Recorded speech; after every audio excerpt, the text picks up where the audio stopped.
بسم الله الرحمن الرحيم. متابعي ومشاهدي المصرية من كل مكان، أهلا بكم في فيديو جديد بخصوص طريقة عمل خلطة علف لخرفان التسمين وعجل التسمين بكل سهولة. إن شاء الله مع بعض هنخليك تعمل خلطة علف بنفسك وبإيدك للخروف بتاعك أو العجل بتاعك اللي انت عايز تسمنه بثلاث حاجات مهمين.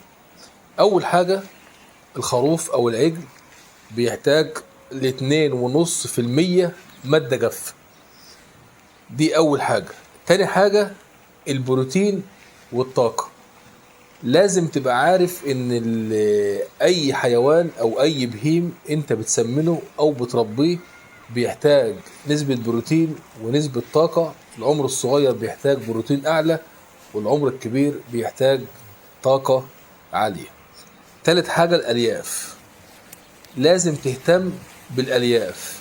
بالنسبة للعمر الصغير هيبقى 60% ألياف و40% مركز. في المحير ركز، في المحير هيبقى إن شاء الله 50% ألياف و50% مركز، يعني ديت قد دي. أما في العمر الكبير هتعكس 40% ألياف و60% مركز. انت لو فهمت وعرفت الثلاث حاجات دول ان شاء الله هتعمل وهتركب خلطة علف على ايدك بكل سهولة وبكل بساطة للخروف بتاعك او العجل بتاعك اللي انت عايز تسمنه.